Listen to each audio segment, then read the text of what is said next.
welcome to part 2 of our underrated comedies, or kind of like hidden gems of comedies that from the last 500 years.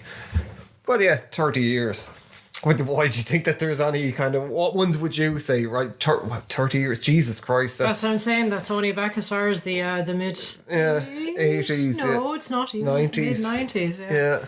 So... Well, I suppose mostly, yeah. There's actually surprisingly none from the 80s that we picked. Is there not? Are you No. sure? Yeah. Did you not? Yeah, I suppose not. Well, you have, I suppose, we've talked about other sort of like comedies such as Ghostbusters and all the rest. Yeah, well, then they're all like, they're not underrated, are they? Like No. Ghostbusters and No, stuff. that's what I mean, but you're just like, there's no comedies from over 30 years ago, and it's like, what are you on about? See, I thought you're after ruining what number one was with like the Ghostbusters 2016 Yes, or whatever it was. absolutely, yeah. Obey the call.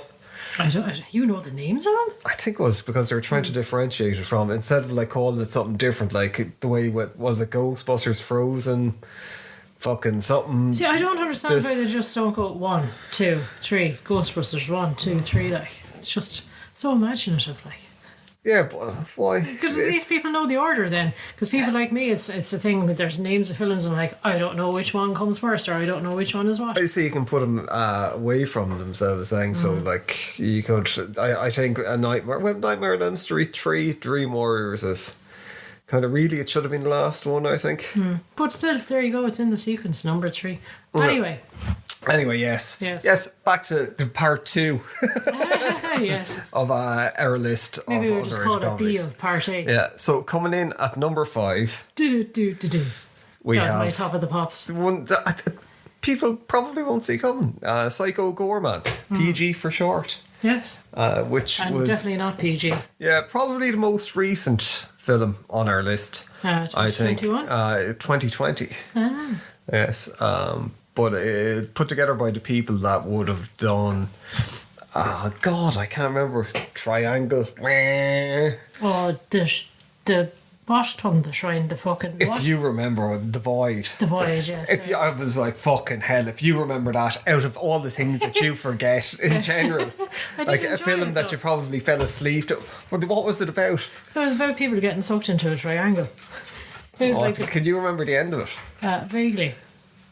I think we were incredibly stoned when we looked at it. May have been. I remember enjoying it though. That's how I remember films. It's like, did I enjoy it? Did I not enjoy it? And if I enjoyed it, I might hook up the plot and see what I watch it again. But you put together kind of by the same people that did it. Like the director didn't direct, but it's kind of like a group of people that work together with each other. Yeah, that they would have done Father's Day as well if people ever saw The Witches. I've never actually said, but I saw part of it where it's about a guy going around raping dads. What? Yeah. What? Yeah, No, it's thanks. just it's probably just as bad as it seems. But yeah, Psycho Gorman is not on that level. Psycho Gorman is kind of... It's like a kid's film. It's a piss take. It reminds me a piss take of like the Power Rangers, but like overly gory.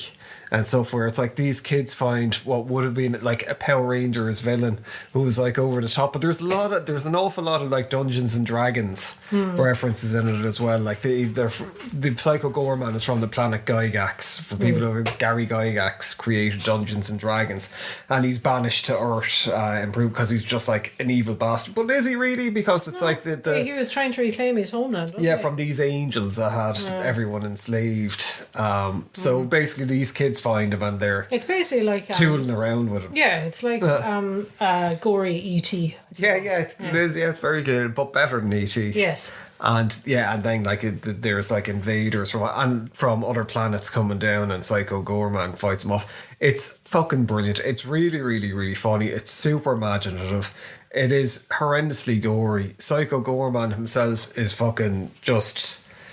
But he plays into that whole kind of... Yes, arch villain, but just like ridiculous and sort of like a bit stupid. And he keeps, everything he sees, he keeps having like flashbacks, and he starts talking about like, oh, this reminds me of the time when we fought like the worms. I was in the nightmare. Yeah, absolutely. They were good people, those worms. But I mean, halfway through the film as well, their best friend just gets turned into a giant brain. With squid or with tentacles. Yeah, and it's just, he just like... Everyone carries on. Yeah, they're just like, oh, know in his brain now, like, and he's the size of like a human-sized brain, as in like the size of a human, not a human-sized brain.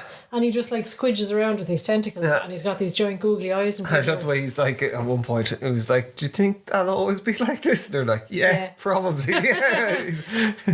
So that's the thing. It's like they just carry on playing like normal kids, and this brain is just squidging around. Like, but the kid in it that plays Mimi is the main character, really, and other she than Psycho is Gorman. absolutely, she's properly psychotic. She's like she's just like that. Yeah. She's like a gremlin, basically. Yeah, that's kind of the only way I could describe her. She's like everybody's younger kid, sister, or brother. There's one bit in it where they're like, and she picks on the older brother.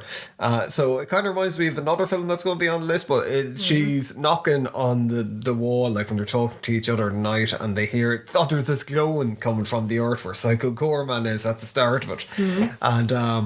And he's like, "Oh, do you think it's Grandma?" And she's like, "I keep telling you, Grandma's in hell."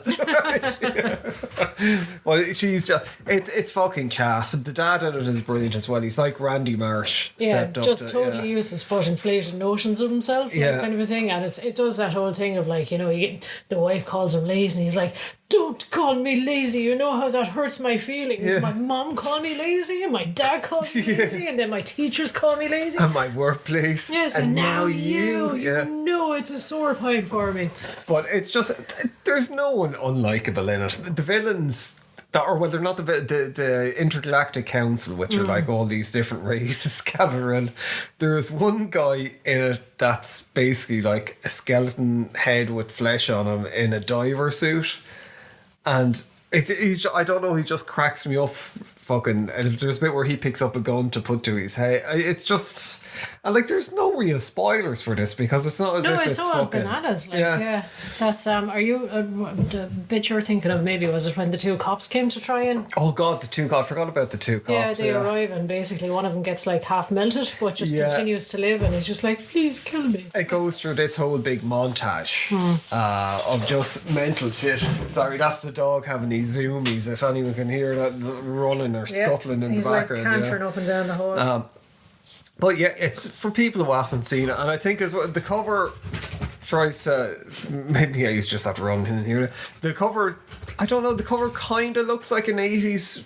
It does, absolutely. It looks like a video nasty from the 80s. Yeah, really. Or kind of like a Japanese import. And it has the kind of, I suppose as well, it has the kind of the Star Wars look to it as well. You know, that sort of, oh God, what's his name? The famous artist that Drew Struzan. Drew Struzan, thank you. It has a little bit of a look at that because it has all the montage of the characters.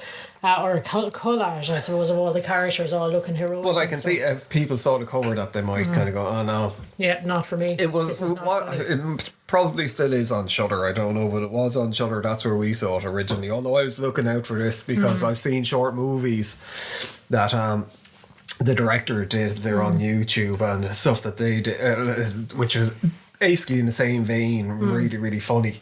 But this, it's just so out of left field that you don't expect it to be like that at all. You're expecting it to be sort of a low-key, sort of, B-rated horror kind of a thing. And it explodes into this whole, like, weird, wacky child adventure, like, you know. And it's very much, I think, like, stuff like The Gate, the Monster Squad, and even Lost Boys thrown in. But, you know, it is a bit of a homage to, and these Japanese fucking kaiju monster movies with like karate and mad fighting and things in it, but just stepped up for adults. Yes, and of course a little bit of space lunatics as well. And like, I do think, I don't know if it's just me being a bit mental, but I would think it probably is suitable for, say, children of, say, maybe around 10 or something like that. Yeah, I do think so. I mean, there's, there might be a few jokes that might go over the head, but the gore is sort of, it's not like, oh my God, violent, it's horrible over the gore. top. It's like people's it's like heads comedy gore. And stuff, and there's no sexual stuff in it. No, it's just kids running around being so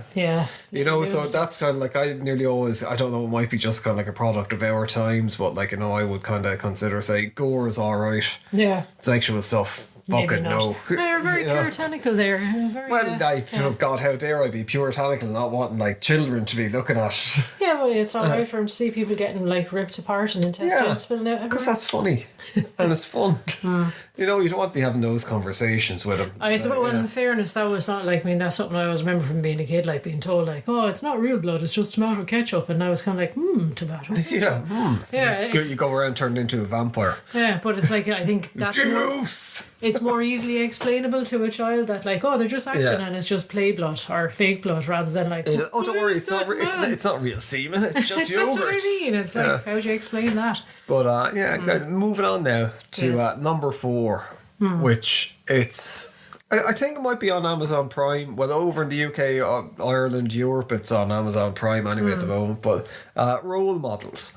Yeah, now this may be, I suppose, one of the bigger films, I suppose, that's on our list, but nobody seems to talk about it or remember it. And every time I watch it, I die laughing. It's a big film to us, Laura, but I don't think it would be a big film, you know, it's not up there. That's what I mean, it didn't land big in the cinemas or anything like that, and it doesn't have a huge like following on DVD, VHS, any of that. Would you like to say what? Basically it's just these two guys. One is very kind of like, one is Paul Rudd, he's very dour and he's very disillusioned with life, hates his job. The other guy is Sean William Scott, and he's Sean William Scott, he's just peppy and out there and all the rest. And they just have a bad day. They're going around basically giving talks to kids at schools, like wearing like Minotaur costumes for an energy drink, and he's like, my life is such a sellout. But he just snaps and has a bad day, and they both end up getting sentenced to community service. And as part of the community service, they enter the Sturdy Wings program, which is basically like the Big Brother program, and they get assigned to very wacky children, and shenanigans. One of them is Christopher Mintz-Plasse, who would be McLovin, yeah, I was like McMuffin. I'm moving it. Yes, but Jane Lynch is in it as well, and Elizabeth Banks as well. Yeah, hysterical throughout the whole thing. Jane Lynch, I think, probably steals the show every time she's on screen, as she tends to do in any film. She's brilliant, and like, I mean, the thing is, people like come her. across people like her. Yeah, if you worked in certain fields, you would have definitely come across like the one where she's like an ex-drug addict. Yeah, and she's like preaching positivity and like, we'll help the kids. Yeah, and she's like, don't bullshitter, you know. And it's kind of like, do you know what I used to have for breakfast? Cocaine. Do you know what I used to have for dinner? Cocaine. But it's just the two kids as well. Obviously, Christopher Mintz-Plasse, like he's just this sort of nerd who's into LARPing and stuff like that. So you have that whole comedy element. And then Ronnie is kind of like, he's younger and he's like seen as more of a problematic at the start. No one wants to be his mentor because he's just like a little bit wild. So, and he's into boobies. Yes. So he's partnered with Sean Scott Williams' character Wheeler in it, and like they obviously hit it off. Like eventually, yes, that's it. Yeah, there's all the usual, like, getting to know you stuff. Excuse me, and like kind of kids kicking people in the balls and stuff like that. But it's mainly set around the LARP thing. That's where the big story is kind of set around it. But they absolutely pull the piss out of everything. Those kind of settings as well. Like they all go for like a camping experience. And, there's always the dork with the acoustic guitar trying to sing "Kumbaya" and all this kind of the ghost stories around the camp. But even like Joe Latruglio, is that his name? Or Joe Latruglio, for Brooklyn Nine-Nine is in it. Oh my God! I can't. He was in Community. Ken Young. Oh, Ken Young, yes, as the king of the LARPers. Yeah, and then you have what's his face as well. What's his face? Jeez, you're very good with all that. Ken Marino. Yeah, so there's a lot of people that seem to be in that. Again, that whole kind of collective of comedy, kind of. Yeah. Summer. What? What was the thing that there was on Netflix? Wet Hot Summer. Yeah, Wet Hot Summer. Yeah. There was an awful lot of people. Like, because Paul Rudd was in that. Elizabeth Banks was in it. Yeah, it's all that crowd there. But it's just it's so ridiculously quotable, and of course there's a whole theme as well running through it of like they're Kiss fans, and Kiss kind of plays into a large part of sort of how they end up bonding with the kids as well towards the end. But it's just this wild, wacky adventure, and it's, you have the dour Paul Rudd who is just like sick of life and wisecracking and just hates everyone, and then you have Sean William Scott, as I said, he's just like the over-enthusiastic puppy who always seems to be like horny as well and just like trying to score with women.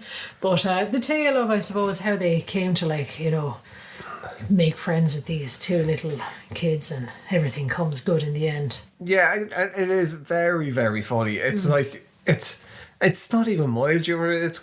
Some of the stuff in it is fairly kind of like, Some of it is fairly crude and famous. Ronnie, I didn't realise he played Tracy Jordan's son in 30 Rock. Yeah, which will actually probably give you a bit of an idea of sort of that. He is kind of like a young Tracy Jordan, really. And he's still in stuff, because I couldn't, but he's after doing a ton of movies. Well, he's excellent though. That's the thing. Yeah, he is. He's really, really, really, really good. Like he is probably very, very, very fucking funny, and like some of the shit that he comes out with, you're just like fucking, Yeah. But it's one of those things that no matter how crude it is, it doesn't It's kind of still verge on sweet the at the thing end where of you it. kind of go, ugh. Yeah, you don't pull away from it, kind of a thing. It is. It's sweet without being saccharine as well, which is always good. But Paul Rudd kind of carries and Sean Scott. Well, everyone in and it the is kids so as good. well. Yeah, that's it. Like the whole supporting cast, like Christopher Mintz-Plase's parents, like they're just insufferable. Yeah, that's Ken Marino, his and stepdad. Yeah, and they're all just like, will you try and help fix him? Like, I mean, look at him. He's just such a dork with these stupid, like, role plays and all the rest, and his imagination. And they're, like, right in front of him. Yeah. And he's just like, thanks, Mom. But it's, I don't even know how we came across. I think it might have been something we came across on late night TV or something. But was it nearly like a Death Smoochy type thing where we were like, fucking never heard of this? And the two of these people in it as well. And like Paul Rudd is so big still nowadays. Like, he just seems to have been always around and always well liked. Even though I seem to remember he wasn't Friends, really famous. That's what I mean. Before Friends and all the rest, he wasn't really all that big. Like, he was, I think, well known for like being in Clueless. That would have been a certain generation that really liked Clueless. But other than that, like, I mean, he's always been obviously now he's huge. But I think it was Friends that just suddenly exploded him. I think people suddenly realised he was a very good comedic actor with very good comedy timing as well. And I suppose it helped as well his whole what was it, Tane with Tim and Eric? Do you remember that? That was so bizarre. No.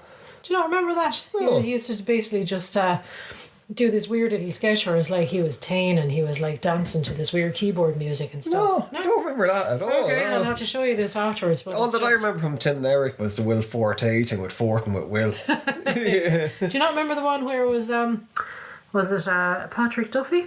Yeah, that as well, obviously. Yes, obviously. Duffy. Yes. Yeah. But there's those things that just get ingrained in your brain. But I suppose that's something else we should advise people to have a look at. That is a bit underrated, is Tim and Eric's Awesome Show. Yeah. That's not a film, obviously, but go and check it out. It can be quite disgusting. No, they've a load of different shows that they've done since that are similar, I think, but we haven't really watched them. Haven't followed it up. But I mean, like for example, you have Steve Brew, was on that. And that always is a classic in my mind.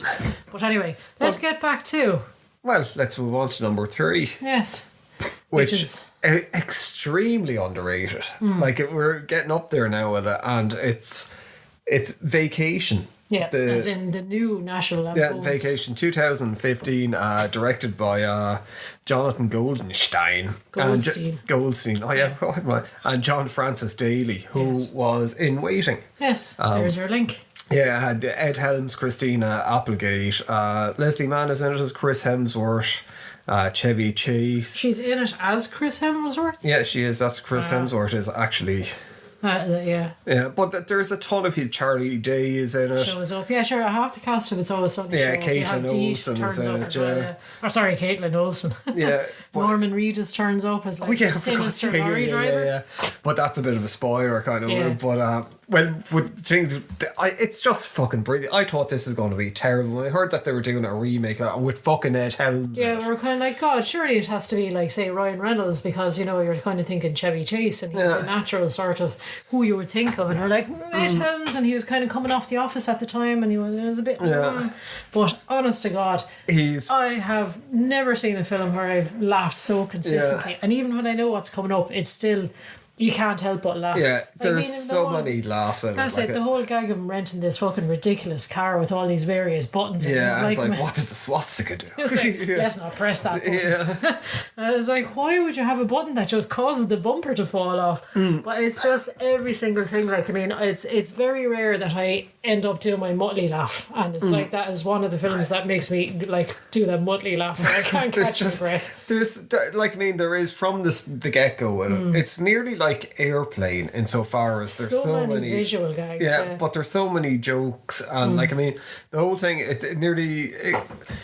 I think it's the best kind of reboot of a franchise, continuation of franchise, because he plays Chevy Chase's son in it.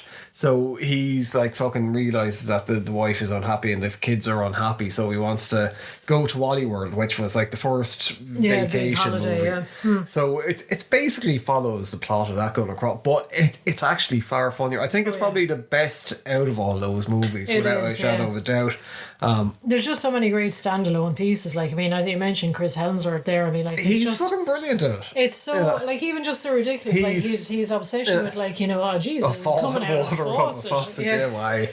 you were so good looking, you'd make water come out of a cold faucet. And it's just like, why is he so obsessed with faucets? Yeah. But we have, of course, then we go back at the very end. Chevy Chase makes his appearance and it ties everything together, like quite nicely. But honestly, there's so many like gags throughout this whole thing. There's kind of throwbacks to older gags in films, but they're kind of updated and they're just a lot better. You do look at it and kind of go, fucking hell, like the truck thing, and there's the whole Ed Helms isn't a fucking creep like Chevy Chase is in it, like where Chevy Chase is always leering at women in the other things and fantasizing about he's not like Ed Helms has the one thing where like your woman sort of like waves him in the car, but he's just like he just waves at her. He just waves back, like it's not all like blowing kisses and all that kind of stuff. But like I have to give a shout out to the kids. The two kids are fantastic. Like, the older brother especially is absolutely hysterical, and he's gone on to do a few different bits, I think, hasn't he? Oh yeah, he's Gazondo. The Righteous Gemstone. The Santa Clarita Diet. Yeah, he's been in a lot. He's probably known from. Yeah, but it's a similar thing like with some of the other where it's the younger brother is bullying the older brother. Yeah, the younger one is the live wire and the older one is like the kind of the almost not quite dark but almost dark, and it's just like they're getting horrendously and like, he's in playing the guitar and poetry and journaling and stuff, and like there's a bit where there's this girl that's going across country the same age. They keep bumping into each other. And it's just fucking hilarious where he's like in a hot tub and Ed Helms' character sees him out there and he's like, oh, I'll try and play wingman with him, but he comes out and there's like lightning shooting up underneath him and he looks really sinister and he's like, oh, you have a girlfriend, young man? And he's just like show us those sexy muscles, and it's just like the girl is like, do you want me to call someone? I think there's a paedophile coming at you, and it's like, it's just my dad. Yeah, or when he asks him kind of like, oh, what's a rim job? And he's like, he doesn't know, so he's like, I think it's just a kiss. Yeah, it's just a kiss where you just like use the rims of your mouth. So then the son like, oh, would you like a rim job? Yeah, but it's just there's so many fucking set pieces in it as well, and it's just I think it's nearly a perfect comedy movie in a lot of ways, where it's just set up from the start that there's like payoffs on things that happen at the start. There's like a lot of character progression in it with all of them. Everyone does, and you don't really.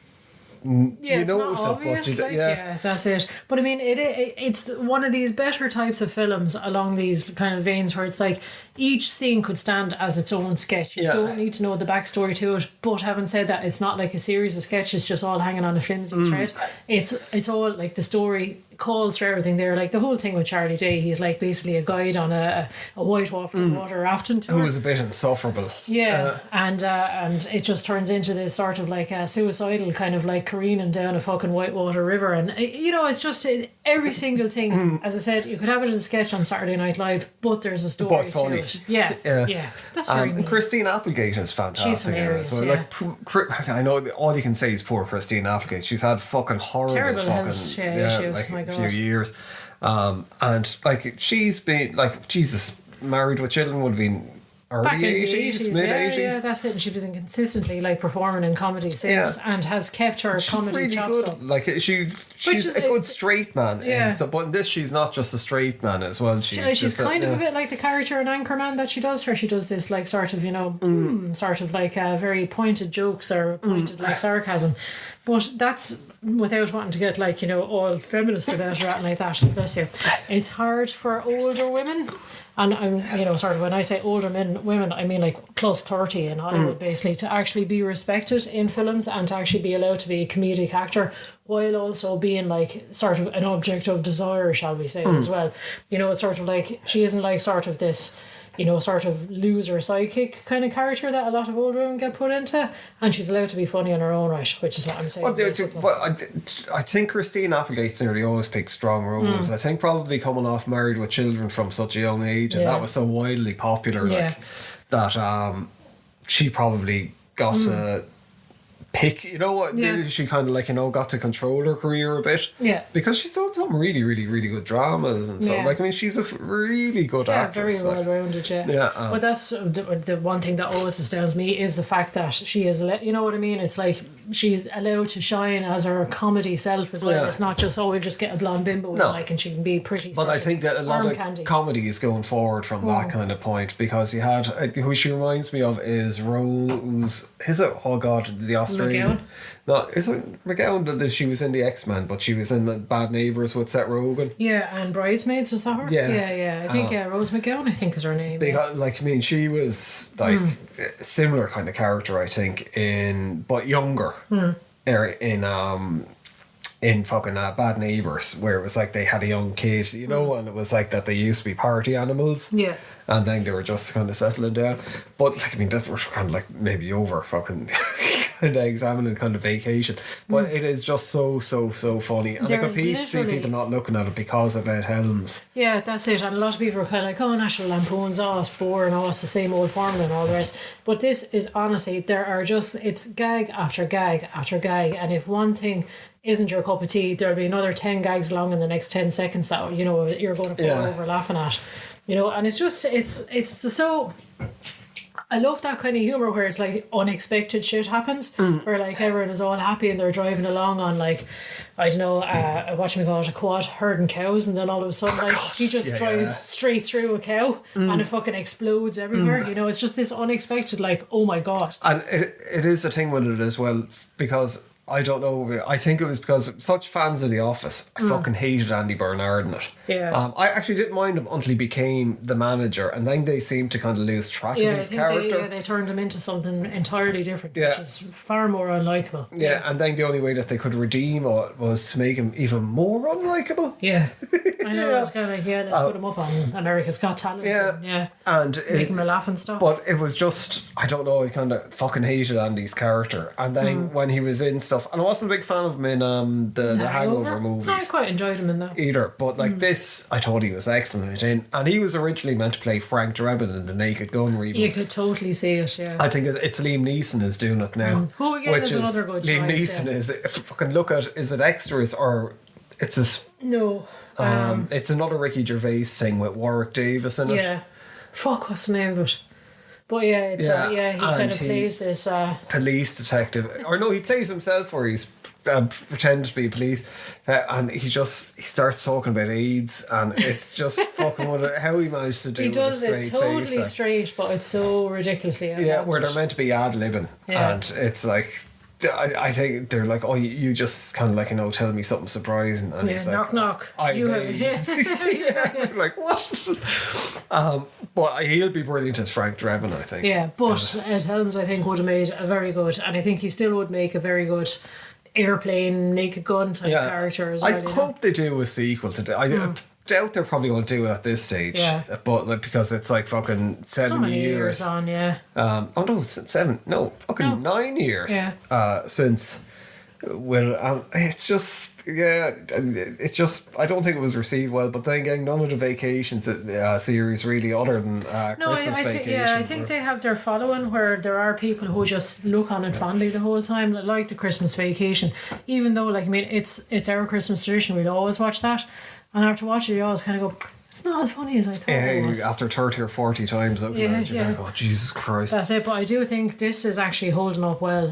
We didn't look at it too long ago, and then we looked at it again, Yeah, and I was still chortling uncontrollably, which I don't often do with films. No, and now we're moving on to the number 2 slot, which is... and this is something I will argue, this is my number 1 comedy of all time. Yeah, this is... Of all time, not even just underrated. Yeah, why I thought this should have been number 2 was because I think it's probably way more known than your number 1 slot. Yeah.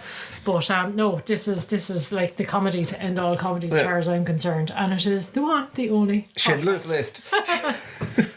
Shut up. Hot Rod with Andy Samberg basically as the titular star of Hot Rod. So if anybody out there hasn't seen it, stop listening to this, go and watch Hot Rod, and then come back and have a listen to this. But it's basically the story of this teenager, well, young adult, I suppose, really, who he thinks his deceased father was Evel Knievel's stunt double, and that's all he's obsessed with is doing stunts. And his mother is married to his stepfather, who needs a heart transplant, and he needs to raise money. So he's like, I'll do one fantastic stunt and I'll raise the money and I'll save my stepfather so I can beat his fucking ass. Yeah, his stepdad is Ian McShane in it, and it would have been before Deadwood and all that, yeah. And like, I mean, Ian McShane would have been very famous over this side of the world. As like Lovejoy. Yeah, which is a totally different style of character. And like, if you had to say to anyone that he's going to go on and be a big Hollywood star and fucking be in this. And be a hilarious sort of like gruff comedy actor, you'd be just like, fuck off. But even saying that he's going to be in this fucking genre-defining cowboy TV on HBO, he'd be like, fuck off. No way, exactly, yeah. All swearingen, and he's going to be so like crude and terribly, sweary, sweary, all swearingen.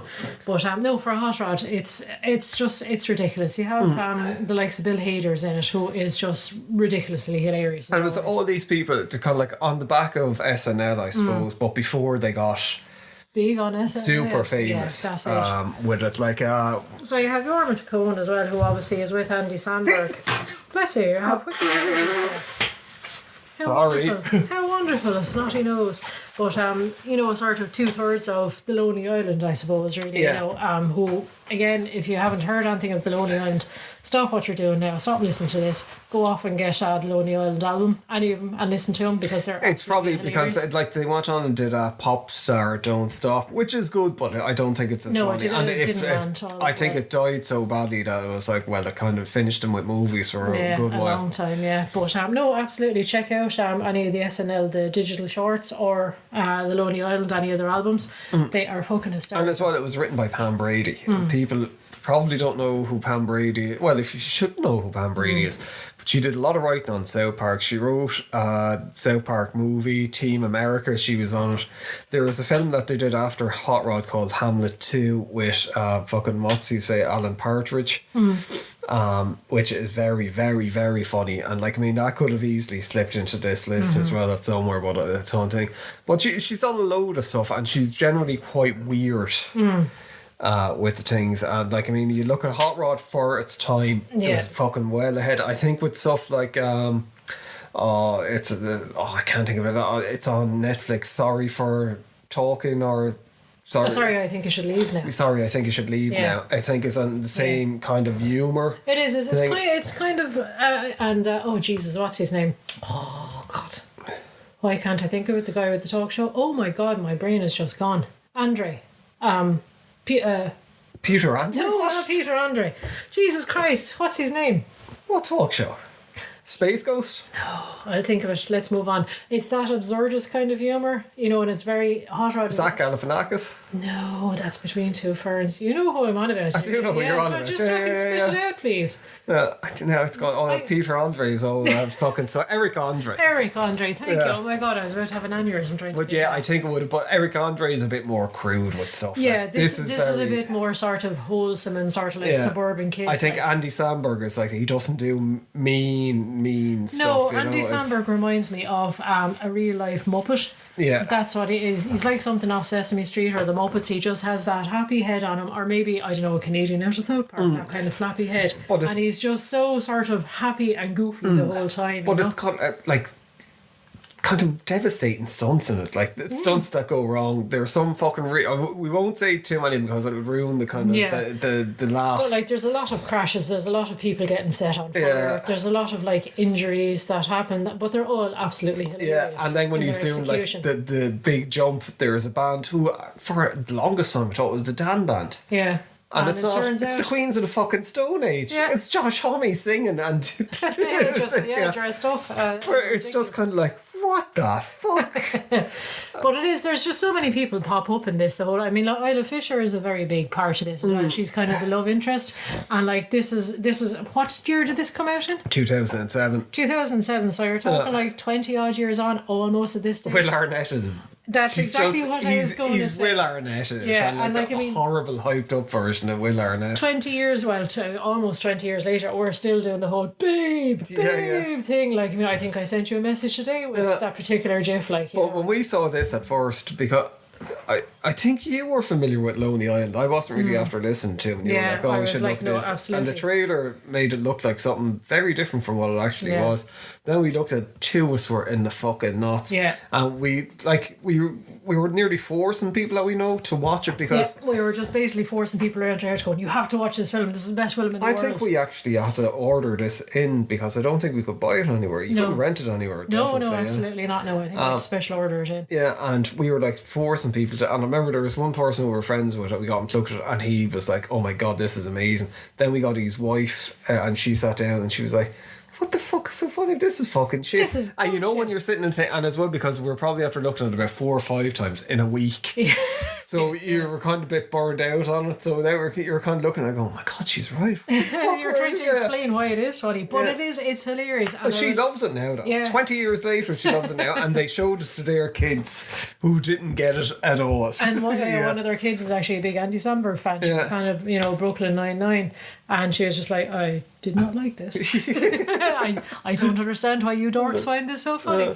But again, apart from this being my number one comedy of all time, it also has my number one comedy scene of all time in it. You can't. No, all I'll say is like John Farnham's You're the Voice has never been used. You will never in see a more it in the perfect same way. It's fucking... That whole scene, there's a lot of things that I want to be careful about saying. There's an awful lot of things that happen in this that just come out of nowhere. Yeah, and that's half the comedy aspect for to the it. first time seeing surprising. it. You kind of go, oh what? My God. Because and in fairness, talking about like music, the soundtrack is great. I got brilliant. the soundtrack and I played it till it fell apart. They were way ahead on this kind of retro thing, going back and throwing back to the 80s with stuff. Yeah, Cherokee. It's in a lot of things now where they do it as kind of like a piss take anyway. And even Cobra fucking Kai does it. But like Hot Rod, I think definitely started it all. Even the way it was shot. Like Akiva Schaffer did a great job fucking directing it. But Jorma Taccone as well. His character is just, I don't know, he's just so odd. Like, they're all so odd though. Yeah. Like, I mean, they're hanging around with, what's his name? Danny McBride. Yeah. And he's just... Danny McBride is he's just this weird just horrible, that's into like explosions and fireworks and being violent. And, it's just, it's so bizarre. And Bill Hader is just your typical sort of like, black jeans, black t-shirt kind of like, stoner kind of. Exactly, stoner, skater kind of a thing, But it's just, they're all so perfectly realised, the characters, and it has that kind of nostalgia sheen where it's kind of like... It's just Chris Parnell's character in it as well. He's he's an AM radio station owner and all the rest, but he's Chris Parnell again in it, and he's just so ridiculous. He's got a tattoo of a small boy pissing on like a TV and FM radio. On his stomach, and he's describing it, and it's like you can clearly see AM radio is here, totally undamaged. It's just you can see that they all just go off. They all ham it up fucking, and you can tell that they're having a ball. Great time, But a lot of it, I think, is Pam Brady's writing with it because. I think she's very, very underrated because like fucking stuff like Team America in particular. Like you can see Parker's or Trey Parker and Matt Stone stuff in it, but there's a lot of weird stuff in it that kind of goes off where it's like thrown back to 80s movies and the music. Yeah. Where you kind of go, that's Pam Brady. Like, Or like, I mean, if stuff like, sort of when he starts like retching and vomiting and an unending spray. That's the Hot Rod fucking thing. It has to be a Pam Brady sketch as well. That's it. Because I mean, there's numerous things like that. Like, I mean, in Hot Rod, like for example, the when he's dancing his rage out and it just turns into this never-ending fall down through woods as well. Like, I mean, that went on. It's a very sort of a Family Guy kind of a thing as well, where you drag a gag out for effect. But like, I did not stop laughing the entire time that was going on. It's Family Guy sometimes overdo it, but it's why you get the feeling with Family Guy they're filling time, whereas like you don't. They're all filling time. It's the perfect comedy film. I think it should be slot number one, but as I said, your reason is it's slightly better known than your. It is because we were going to put I suppose honorary mention of MacGruber as well in here, but I thought like MacGruber would have been fairly well known because like that was massive on SNL and it was, but it tanked at the There was a big comeback though with it. Sure, they got the TV series off the road, and they're meant to be doing another movie of it and stuff. So Will Forte is just yeah, out of this world in that as well. And again, like, so quotable, and so, like, I mean, I often see you, like, you're basically, if somebody bothers you, you're like MacGruber writing down their name in your notebook, like, you know, the guy with the fucking guitar range. Yeah. Well, my comics are pretty much. Yes, pretty much, yes, exactly, yeah. There you go. But anyway, on to our numero uno. On to number one. And like I keep saying, if you've heard of this, fair play to you. But Coffee Town. And I suppose it nicely actually comes back around from where we started, number 10 with It's a Smoochie, because it was Danny DeVito directed this. Star of this is Glenn Howerton. It's before It's Always Sunny, I guess, really, wasn't it? Or was it? Was it in the middle of it? It would have been in the middle of it, yeah. But it was like anyone remember College Humor? Website, and they had kind of sketches and stuff. Yeah, it was like it was their first film. And if anyone is a fan of Parks and Recs, I have what's his name from that as well? Ben Schwartz. Yes, exactly. Yeah. Ralphio. Yeah, that was it. Yeah, he's in this as like Josh Groban for any Josh Groban fans, but it's Glenn Howerton's movie. Yeah, and it's really nice. Taika Waititi is in it. Cosmetology instructor. Anyway, but it's basically about Glenn Howerton's character. He's working from home, so he's his website manager or something like that, I think. So to kind of like get by, to have a bit of contact with people, he's working in like this place called Coffee Town, like a Starbucks. So he's one of these people that you see in there on their laptops, tapping away, buying a coffee to keep their table, basically. And it's just he's adventures with his friends coming in, and like he's in battle with Josh Groban, who was one of the baristas. Yeah, he thinks he's too cool for school. Yeah, and he's a musician as well. He's a keyboard player that's in a band like fucking Coldplay. An awful band, yeah. Yeah, and there's this girl that comes into it, Adrienne Palicki, who was in Supernatural as Sam and Dean's mother. Originally, wasn't she? No, she was Sam's Dean, girlfriend. Or Sam's girlfriend, who got burnt on the ceiling. Yeah.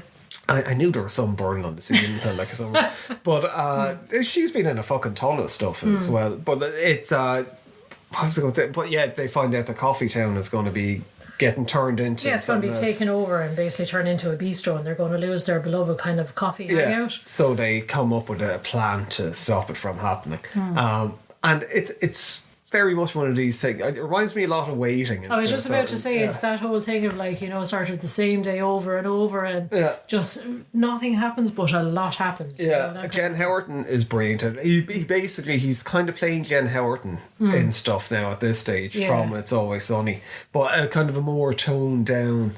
Yeah, this is not quite Dennis Levels of Psycho at all. This is sort of like Dennis Light, I think. Yeah, it is, and it's just there's just something so fucking. There's so many things, and so like Hot Rod, you know, it's not as wacky as Hot Rod, but there's certain fucking things happen. Like there's one bit where they have walkie-talkies, and you hear one of them coming like, "Hey, what are you guys doing?" And they're like, "Why does he so sound strange?" And they're like, "Oh well, they're Spider-Man walkie-talkies. He's got the Green Goblin one." He's like, "Why do you guys sound like Spider-Man?"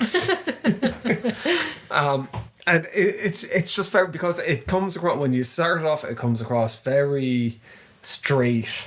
Yeah, it comes across as like one of these kind of indie cool films. Yeah.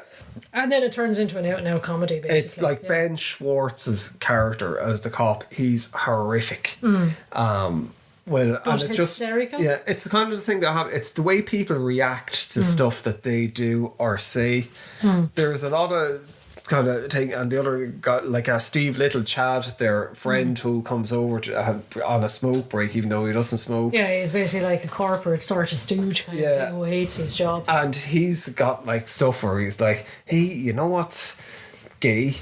Being with women, that's the gayest thing ever." Yeah, and like, women. What's that's really gay. straight and manly is like sticking your dick up another man's ass, and they're like, "Are you gay?" What? Yeah. And he's like, "No, I'm straight." And they're like, "What?" But I mean, there's scenes like that as well. They're set up so well, and they could turn so offensive, but they actually don't. Yeah, they're not like. There's a whole scene where he's smoking outside and he's smoking Newports. It's just there's a build up to it where it just turns into this the payoff is brilliant. Horrific fucking racist, kind of unintentional racist thing, and that's the whole thing with a lot of the stuff in it, where it's like the humor, it's not mean humor either. It's some of it is like, it could be seen as being edgy, but it's like it's these people don't realise what they're saying is offensive. Yeah.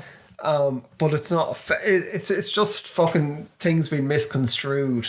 Yeah, it's if you could say the wrong thing and have it taken up the wrong way, these guys are going to do it. Basically. And it's the other characters that are in the coffee shop as well. It feels a lot of these films, I think, have an awful lot, like I was saying with Waiting and things that to Kevin Smith movies. Yeah, this is like Clerks, but with the customers.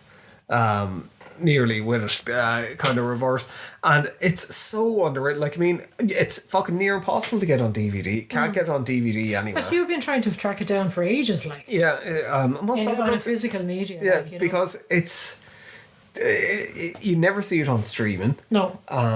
Even kind of like if you're looking at it other places. There's not many people kind of like watching it either. So there's not many places full stop where you can actually it's get it. going to be one of these films, I think, that it'll be lost to time. It's going to be lost to time. People don't get physical copies. And it's brilliant. Like, it really, really, really is. It should be up there. Like, obviously we have it at number one, but it should be one of those films that's be on highly regarded. More people's lists. Now, I think some of the films that we've talked through are probably funnier and better in some ways, but they're better known, or they have people that are more famous. And like at this stage, I think this is when Ken Howerton might have been planning on leaving It's Always Sunny, and he went off and he did this, and I think he did this and it just flopped, and then he came back because remember there was like a lot of time where he was just like I need to do something different. I'm kind of done with it.